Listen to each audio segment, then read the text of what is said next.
Good evening, ladies and gentlemen, and thanks to Roger for that introduction. I actually first arrived here in 1965 as an undergraduate student, and after finishing here, I spent a few years in Cape Town and also at JCE, and then returned on the academic staff in 1971 and stayed until the end of a year and a half ago.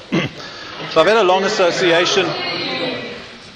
You can't hear me. Jeez, I'm losing my grip.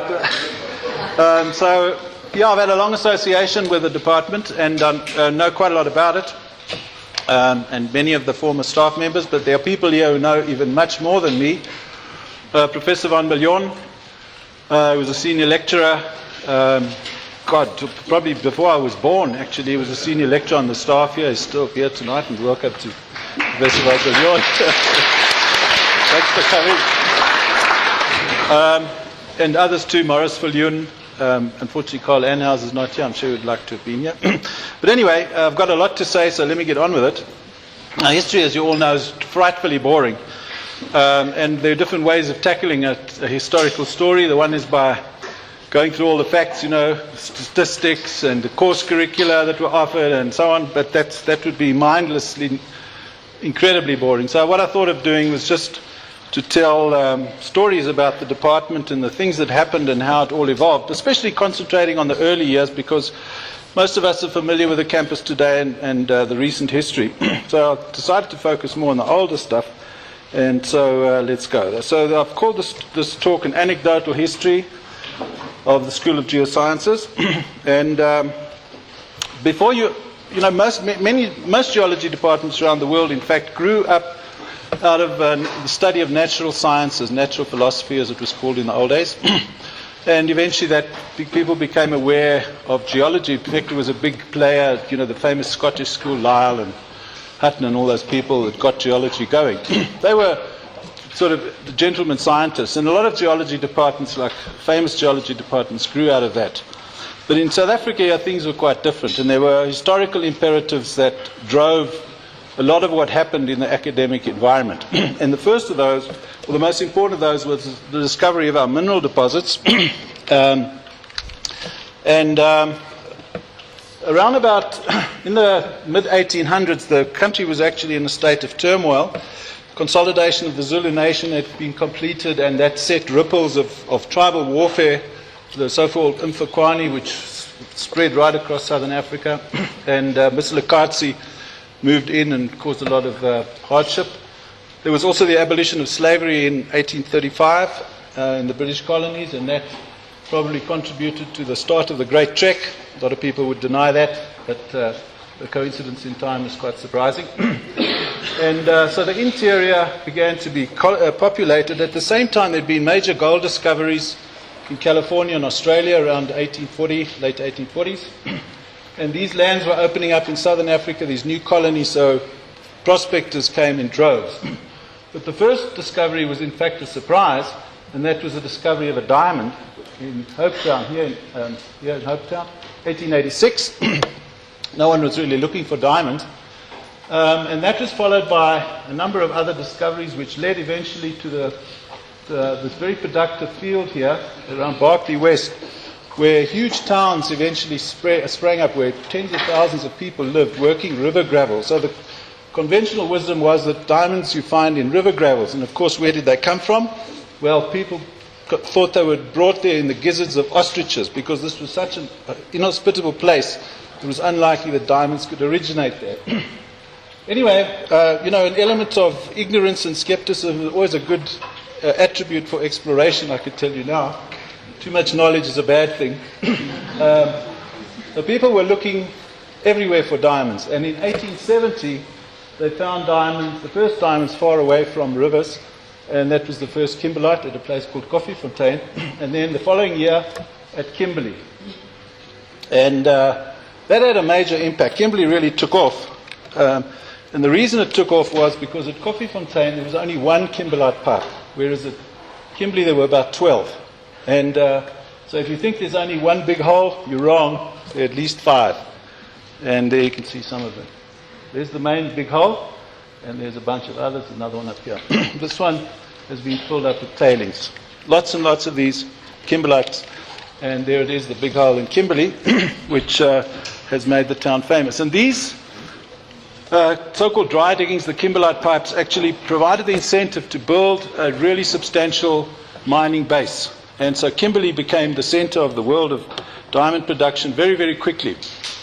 But there were technical challenges, because in the old days, claims were 9.4 by 9.4 meters, and an individual person, digger, was not allowed to work more than 10 claims. Now, when you think of trying to mine a kimberlite with 10 claims, each 9 by 4 by 9 by 4 meters, as the thing gets deeper, you soon run into big trouble.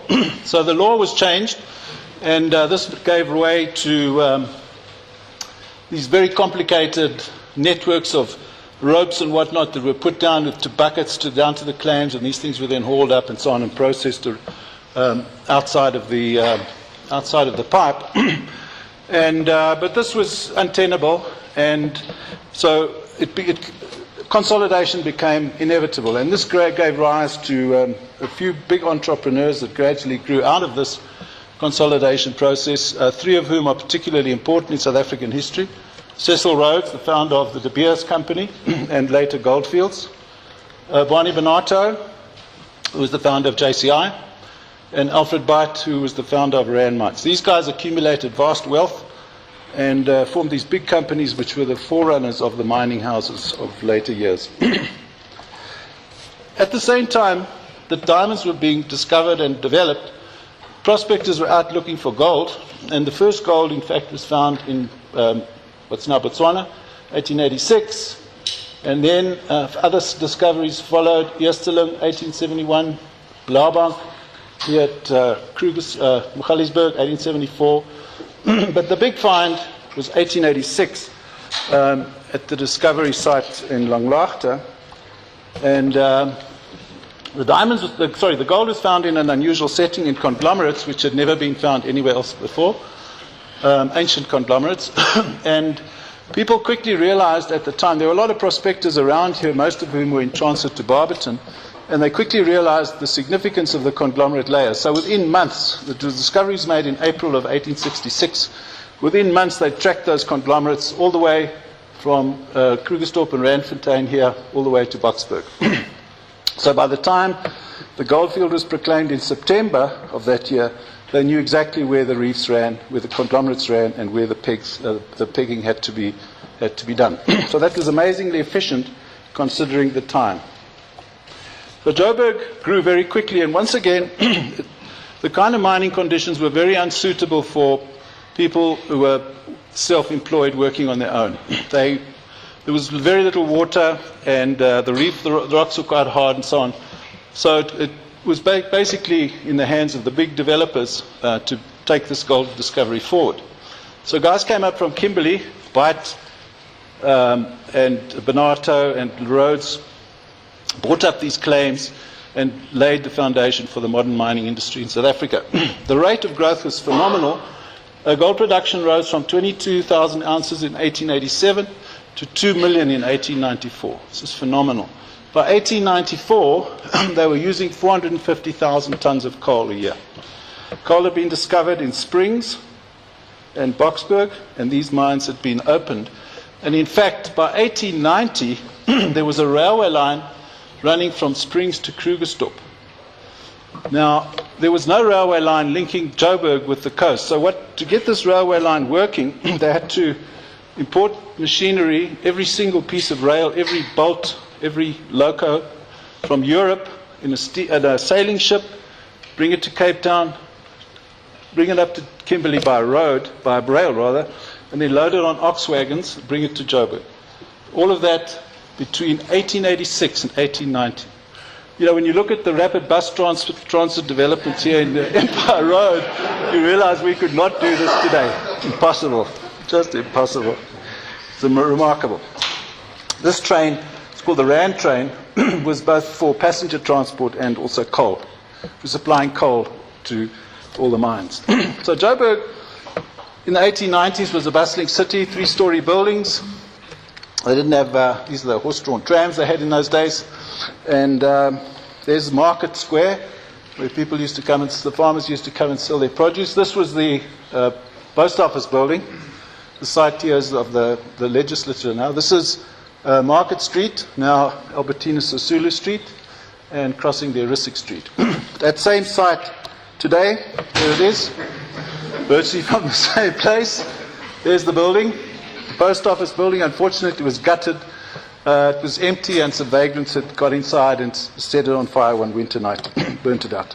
So that's the same street today. This is Albertina Sisulu Street here. Okay, Joburg was laid out and grew quite rapidly, and surprisingly, the division of Joburg was based on racial grounds. You can see in this early map from 1897. The black areas, this area here was the Brickfields area, which was sort of poor Afrikaners lived there. And then the Indians lived here, and the black people lived out here, and so on. So it was all racially divided. And this is long before apartheid. Remember, apartheid only started here in 1950, 48. So the racial divisions are deep, right back to the beginnings of Johannesburg. Site of the university, by the way, is here. This is the agricultural showground, and that's where Wits is today. That picture, by the way, came from Keith Bevan's book on the history of Johannesburg. Okay, so all these events had a fundamental influence. These massive mining economies that were growing both at Kimberley and in Johannesburg had a tremendous impact on education, because they were initially importing qualified people from Europe, but that was insufficient, and the local people also wanted part of the action. So they started to establish educational institutions here in the country. And so in 1873, they formed the University of Cape of Good Hope, which had two colleges, SACS, the South African College in Cape Town, which is now UCT, and the Victoria College in Stellenbosch University today. In 1896, they opened a School of Mines in Kimberley, and the plan was they would do your first 2 years at either Victoria College or UCT, SACS, and then you'd go to Kimberley for a year and then come up to Joburg for a year. And that would qualify you then for a 4-year diploma in mining engineering. And that's where it began, and that was at the South African School of Mines. They appointed a second staff member in 1898, John Orr, and whose name lives on in John Orr TIC. That's the same guy. 1899, the Boer War broke out. There was a lot of unrest because the majority of the people living in Johannesburg were foreigners, and there was just unhappiness between the foreigners and the South African Republic at the time, which was an independent Boer Republic. And eventually that culminated in the outbreak of war in 1899. And the Boer forces took the initiative and invaded the Cape and Natal colonies, and they besieged Kimberley and Ladysmith. This war had profound effects on many people, especially myself. Here's a family medals. These medals were awarded to my wife's great-grandfather, who was, him and his son lived in Kimberley, and they enlisted with the British forces. My great-grandfather was involved in the siege of Kimberley. There's the medal commemorating it. And my grandfather here enlisted. He lived in Ireland. He enlisted with the British forces and came to South Africa to fight. On my mother's side, my great-grandfather was signed up with the Boer forces. So the whole family was involved in the war. So, but you know how these things go. Sort of boy from this family meets girl from that family, and I'm the result of that. So I owe my existence to the Boer War.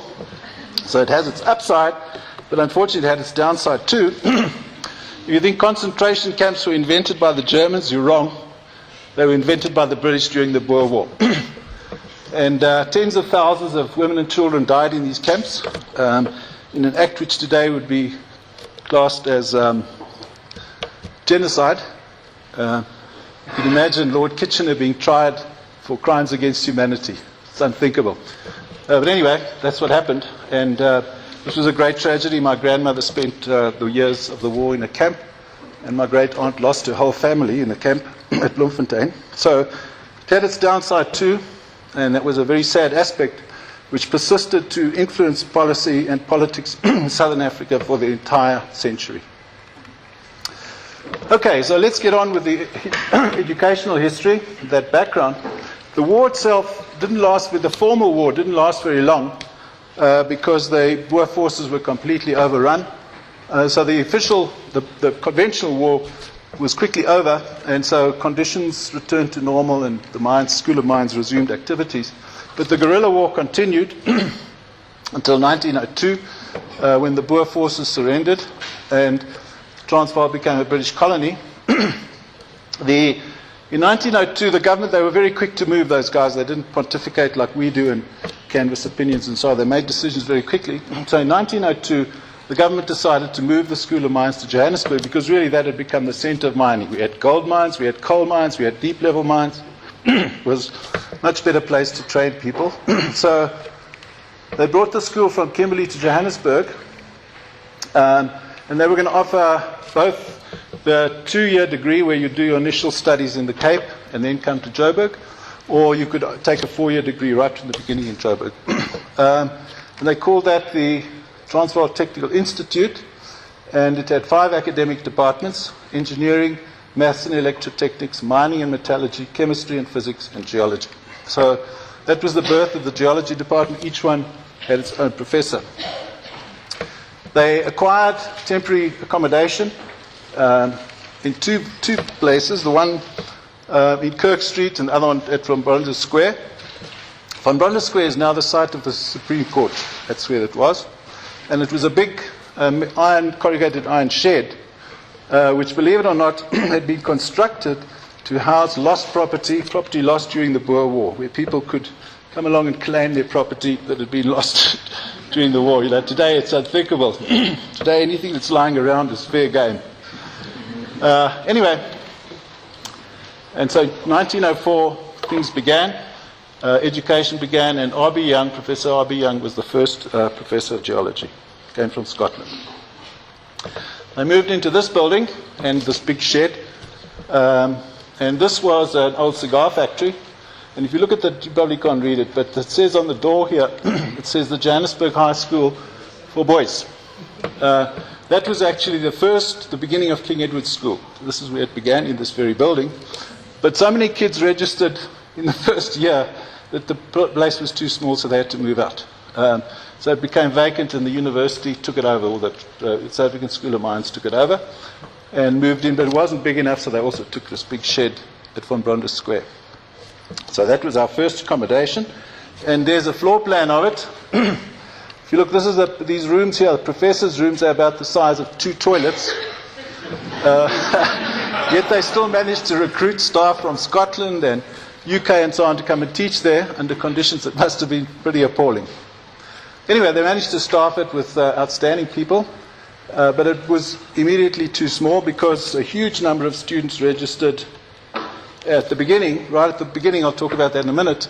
But this is the site today. This is where the university began life, in this the position occupied by this building. Okay, so from the start of the first class was on the 7th of March 1904, and they offered full-time courses, as I mentioned, plus evening classes were offered as well. Look at this: Pretoria, Joburg, Boksburg, Germiston, all over across the reef. God knows how those people coped. They had, in 1904, 426 students registered, just unbelievable numbers. But most of them were for evening classes, and a lot of them were sort of more practical, like woodwork and so on, which were also offered in the very early days. And in addition, they offered more serious education, such as the School of Mines had already commenced in Kimberley. In 1903, they realized that they needed more space already, and so they had acquired in the meantime land between Plain, Iliff and De Villiers streets, which had formerly been a park, and they began to erect their wooden corrugated iron buildings to make a larger campus. And they moved to that new building in 1905, and but again, they were still, before they even got there, they were too small. The premises were too small. So they began immediately planning for a more permanent home for the School of Mines in 1905. This is what they built. There's Plain Street, Iliff Street, De Villiers Street runs down the back there. This is the Park Station. And they're the buildings that they erected. And this double-story building here housed geology and part of mining. This is the telephone tower here. I'll talk about that in a minute. But these were all temporary sort of wood structures with corrugated iron cladding. So you can imagine what they were like in summer. Hot as hell, and in winter freezing cold. This is the plan, the floor plan of the geology portion. Sorry, this thing is not very bright. Try this one. Floor plan, you can see right from the beginning they had a geological museum. So a geological museum was an integral part of the building right from the very beginning. And they amassed a massive collection of very beautiful mineral specimens that I'll talk about later on. Also on the property was the telephone tower. So I'll just mention very briefly, that's this building here. In those days, there wasn't such a thing as an automatic telephone exchange. And the way the telephone worked was you had a box like this at home or in your office, and you cranked this handle which sent a signal through to a room filled with women or men. And a bell rang and they answered you and spoke to you, and you told them who you wanted to speak to, and then they connected you with a plug. That's how exchanges worked in those days. Now that sounds bizarre, but in fact, this type of exchange persisted right into the 1980s, and in fact, when I was working on the diamond-bearing gravels on the Orange River in the early 1980s, I used to phone home with one of these systems. So they lasted quite a long time, and they were very reliable, if the operators weren't sleeping. Anyway, so educational developments that followed. In 1905, they immediately began to have broader aspirations immediately after the school was formed in Joburg. So in 1905, they introduced courses in law, arts and science, offered from 1906. And then in recognition of this, they changed their name to the Transvaal University College in 1906. But in 1906, things took a slight turn for the worst, possibly, and that was the fact that Transvaal was given responsible government. Basically what the British did, they handed colony administration over to trusted Boers, amongst whom was General Louis Botha and General Jan Smuts. Smuts was appointed a Minister of Education. And in 1908, after a short term in office, he moved the TICs, the Transvaal University College, the seat of power, to Pretoria. And then they converted the local operation in South Africa, in Joburg rather, which had previously been the School of Mines. They called that the Applied Science Department. And the formal education of all these law and science and so on moved to Pretoria, which became Tukkies. That's where the name Tukkies comes from.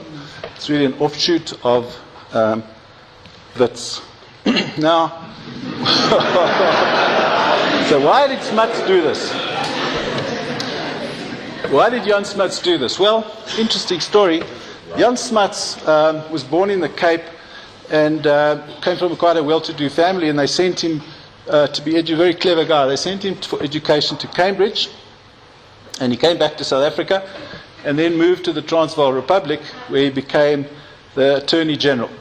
So in the 1890s, in his 20s, by the way, he was in his 20s, he was born in 1870s, very smart kid. He was the Attorney General in the Transvaal, and his main concern, the main lawbreakers in those days, lived in Johannesburg. That's where all the crime was. And to kind of give you an idea of the kind of levels of crime, the story of this guy, Joe Silver, who, with his partner there, Bessie, partner in crime, I don't know, partner in life, what they used to do was they would advertise in newspapers in Europe and go on recruiting drives to Poland. They were both from Poland, and bring young girls to Joburg. And then when they arrived here, they would offer them jobs. When they promised them jobs as sort of au pair and maids and so on for wealthy families in Joburg. When they arrived here, they'd be raped and put into brothels, which were run by Joe Silver. This was a type of criminal that this guy had to deal with. So he had a very bad opinion of Johannesburg, very, very jaundiced. He thought Johannesburg is just not the place to get educated unless you're a mining person. So he moved. That's why he created Pretoria University, Tukkies, the forerunner Tukkies. So anyway, that was Jan Smuts. Subsequently became Chancellor of Cambridge, Prime Minister, and a whole lot of other things. Amazing guy. Okay, So here in remember they moved into this building, these new buildings here in 1905, and they wanted to make a more permanent structure. So in 1907 they began to demolish these buildings. Now typically, university is well known for that. You build a building this year and then next year you knock it down to make room for another building. And they'd started that very early on. 1907 they knocked these 4 buildings down and had to find temporary accommodation, and they built a new building which was opened in 1908. They built very quickly in those days, and that was the new college building. But again, hopelessly inadequate. The buildings at the back, in the back row, these buildings remained, and this one here, remember, housed the geology department. There you can see it. That's the geology department there. They stayed in their little tin box, and all the administrators moved into the splendiferous building. Okay, that's what it looks like today.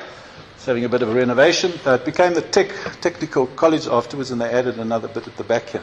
So where the geology department stood is now an extension to this building.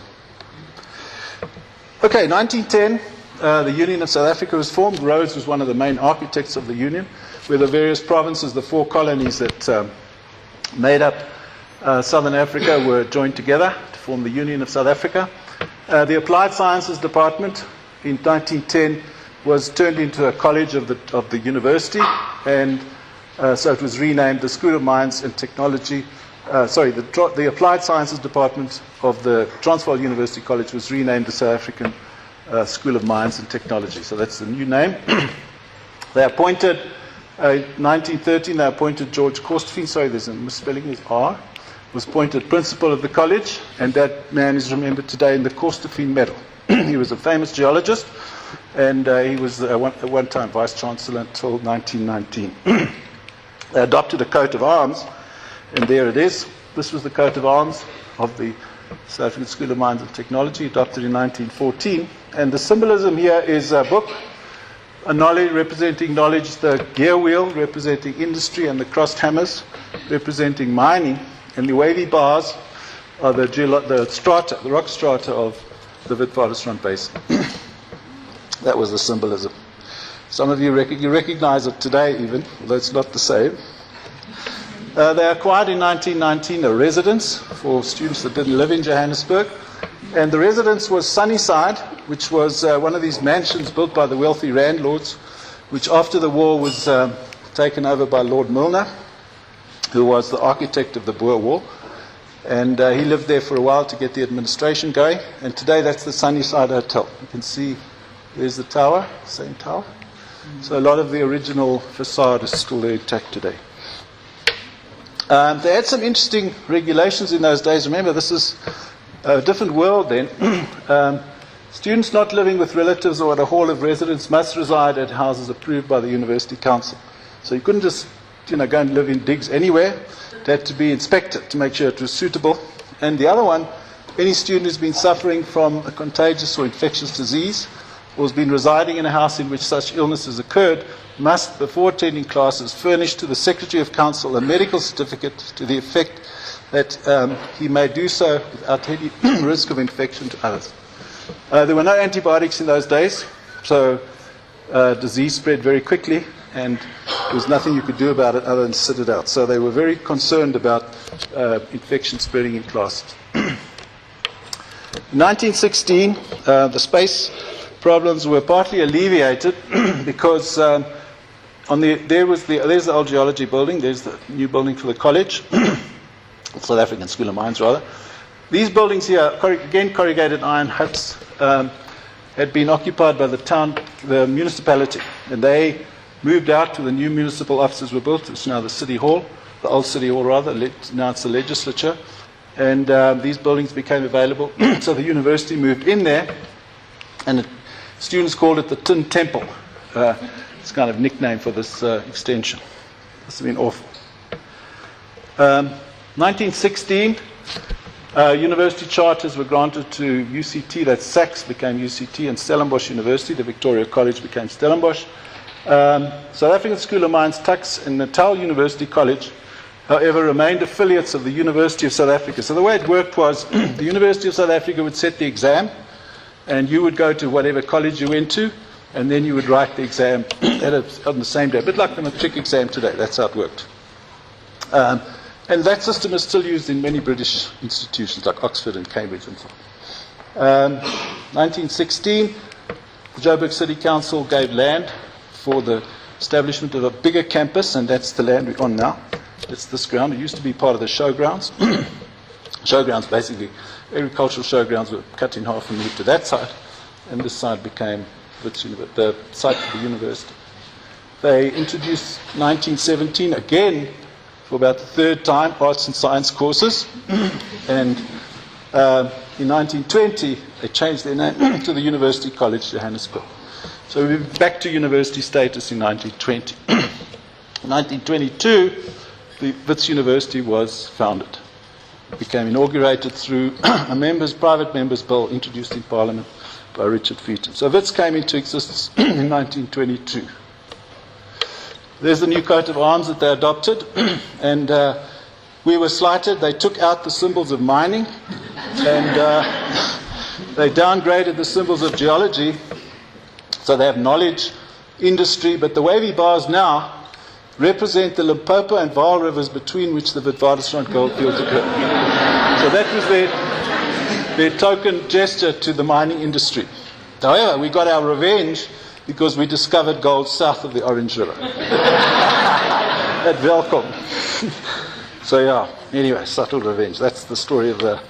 So the inauguration was planned for March the 1st, 1922, but that was a bad year because there was great labor unrest on the Wiitwatersrand, a great strike of 1922, and it was taken very seriously by the government, and particularly Smuts, who was in charge at the time in government. So there's some of the strike leaders from these were strike leaders from the East Rand, Boksburg area, a whole bunch of them from different mines across the Wiitwatersrand. And the government took it seriously. They mobilized the army. They brought out tanks to deal with the situation. This, you might recognize this building. This is the turbine hall down there next to Sibona. They brought out the artillery because the final stronghold, they gradually defeated these rebels, they called them, not strikers, and drove them into their final sort of stronghold in Fordsburg. So to deal with that, they brought the artillery and they set the guns up down here at the bottom of the campus in Empire Road, and they were shelling Fordsburg. Nice way of dealing. You think Marikana was bad? Much worse. So thereafter the Boers, the rebels surrendered. You can see the damage there from the shelling in Fordsburg. They rounded up the leaders and sentenced a whole bunch of them to death. So that was over quite quickly. And then the university would get on with its business and was inaugurated later in the year. But meantime, of course, building on the new campus had been progressing. So by 1918, the planning had started for moving to this site here, in Milner Park. And the first buildings they built were residences. You might recognize this. It's the men's res down the road here. It was the first one, and then they started building the academic buildings later on. This is the first academic building to be built, which is what's now the biology building. And into that moved geology, zoology, botany, applied maths in 1922. So we were the first to move from the old Tin Temple up here onto this campus. This was taken a bit later on in the mid-20s, and there you can see Central Block and physics and what's now, I guess, the music school. But this is just a facade. There's no back to this building. It's just a front. So the building continued. There you can see them adding the Great Hall at the back here. There's the building going on. They also extended this building. And gradually they moved, over a period of several years, they moved from the Tin Temple up here to this campus. And it began to... There were no parking problems. They had a roadway. It became a speedway, actually, down with a piazza here, where cars, students who had money would flash their cars by going at tremendous speed down that road in front there. It was quite dangerous. So they closed it.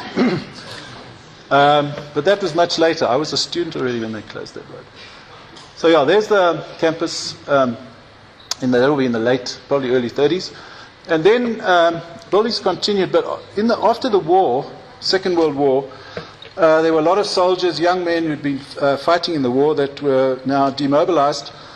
And they had very little prospects for work, and there were lots of opportunities and so on for educational betterment.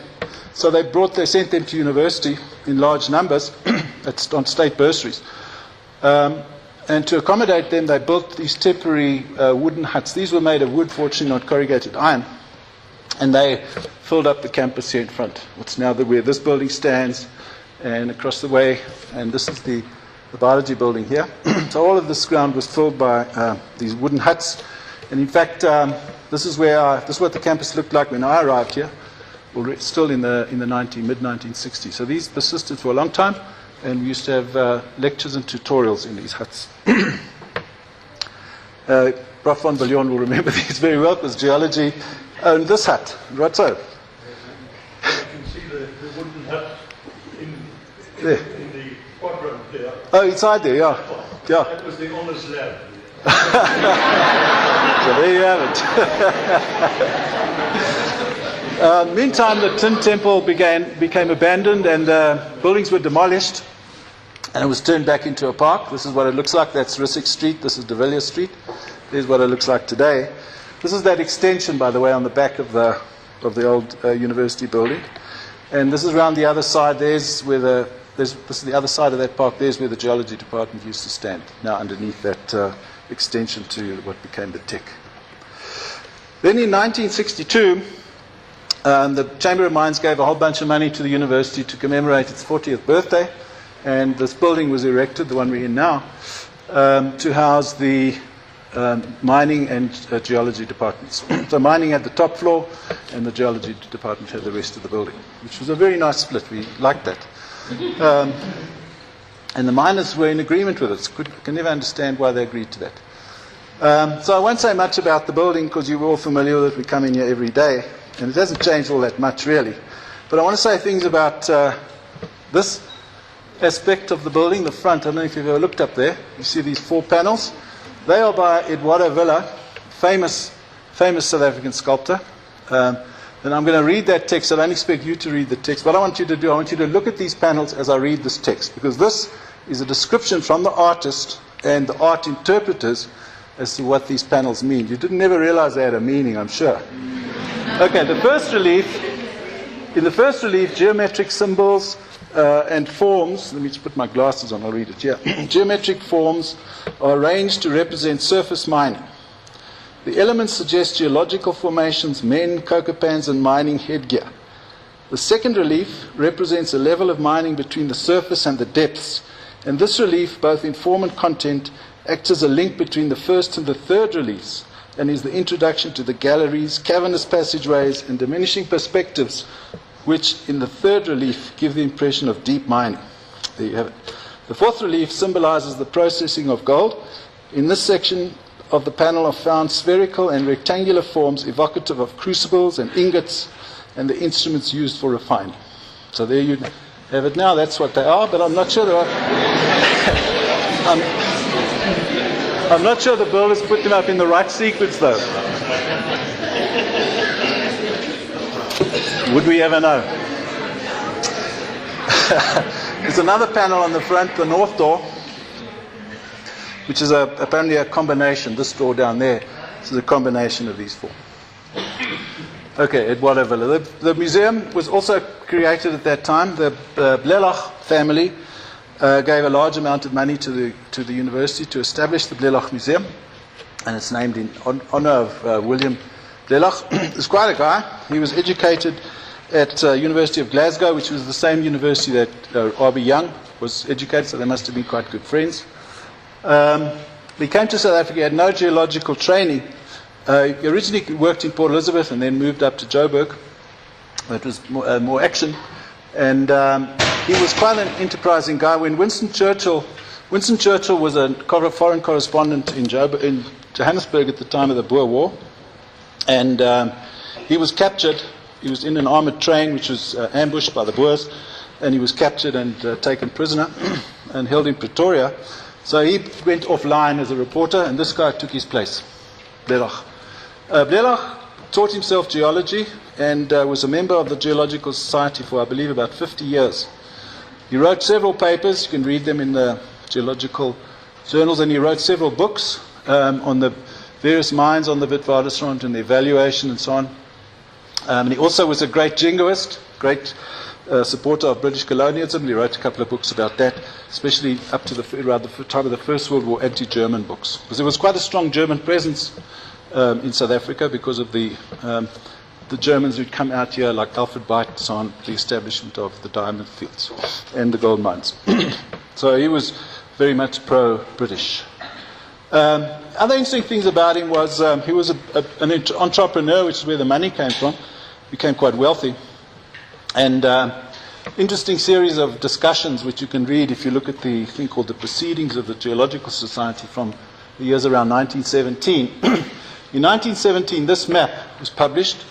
E.T. Mellor's famous map of the Wiitwatersrand, the geology of the Wiitwatersrand, a fantastic piece of work representing about 7 years of detailed mapping.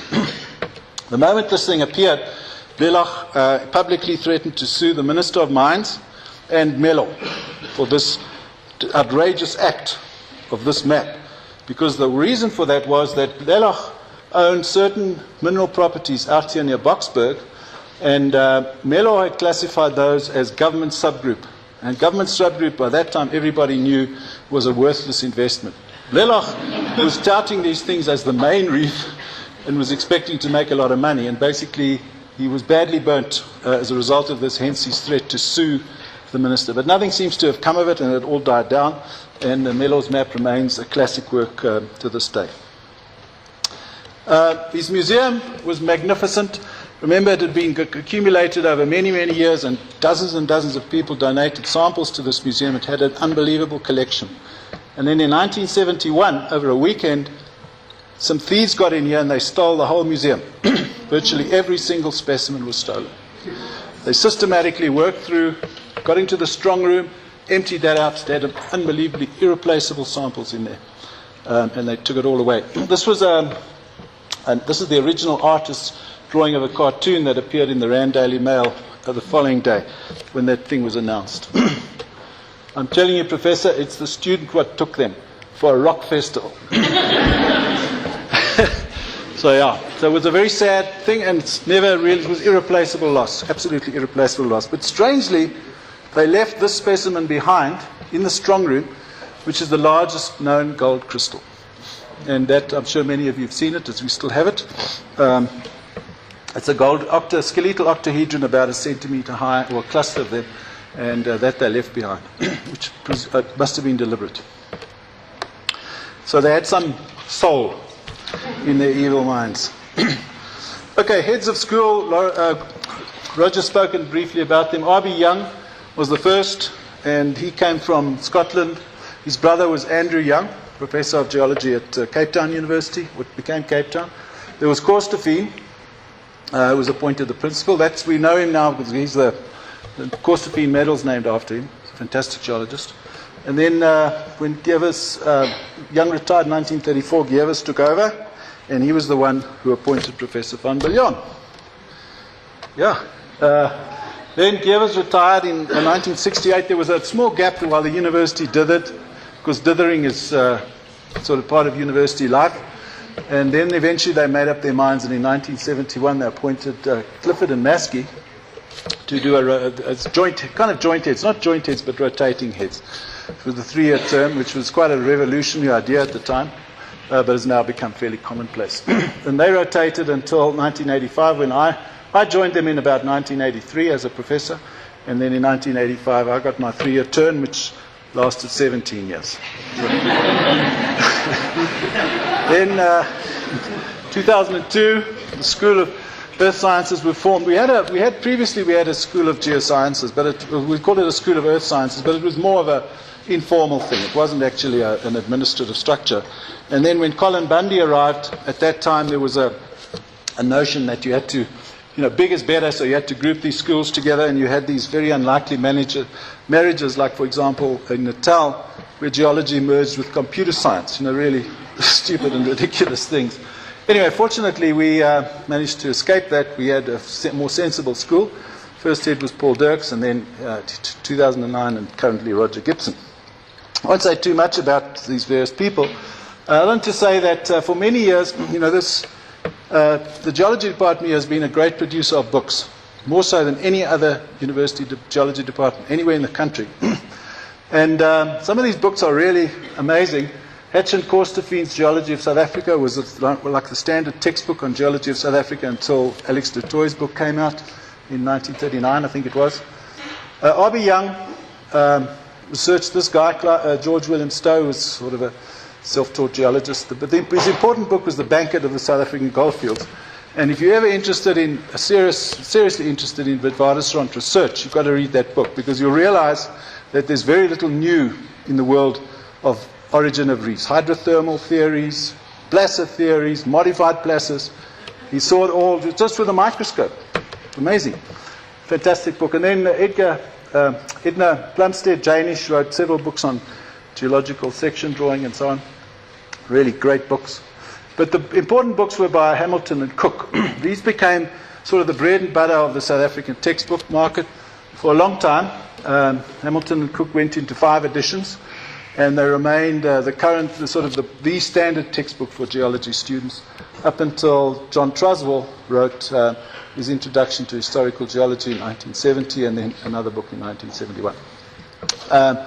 And other books that are particularly edited books, Carl Anhauser's and Maskey's Mineral Deposits of Southern Africa, and the book before that, Horton, all produced by Wits staff, or Wits associates. So it's been amazing how we've managed, this small group of people have managed to supply the educational needs of South Africa for the last 100 years or so. Hopefully it'll stay that way. This is an interesting map. This is from Korsteffin's book. This is his compilation of the geology of South Africa, published in 1905. And he's got more or less the geology right, but interestingly, they haven't discovered the Bushveld complex yet. Interesting bit of work. If you're going to the rare book collection, it's interesting to have a look at that.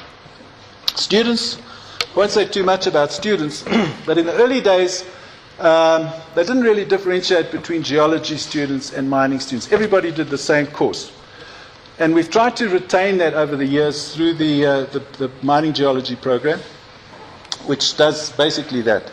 But one of the really great graduates of Wits who went through that program, or the 4-year, 2 years in Cape Town, 2 years in Joburg, was Percy Gardner, who wrote, amongst many other things, about 150 major publications, memoirs, map descriptions, and so on. He wrote these 2 books, The Diamond Fields of Southern Africa and The Platinum Deposits and Mines of South Africa. Either of these books, to produce either of these books in your lifetime would be an amazing achievement.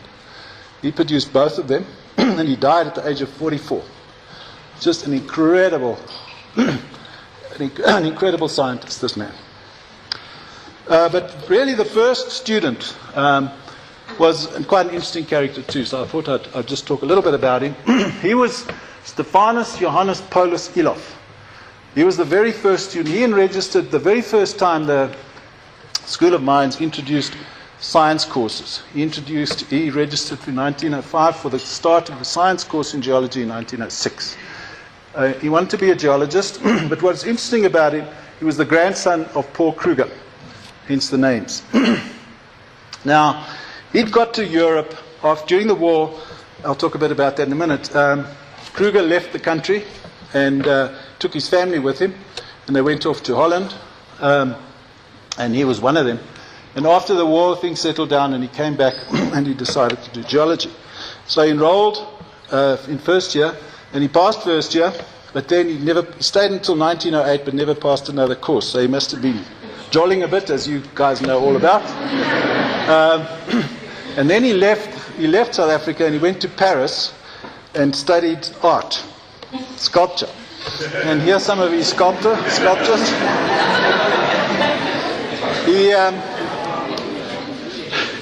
He was a contemporary of Auguste Rodin, and art critics apparently they compare this work with Rodin, but this guy was a bit more realistic. Rodin was sort of it's less formal and structured.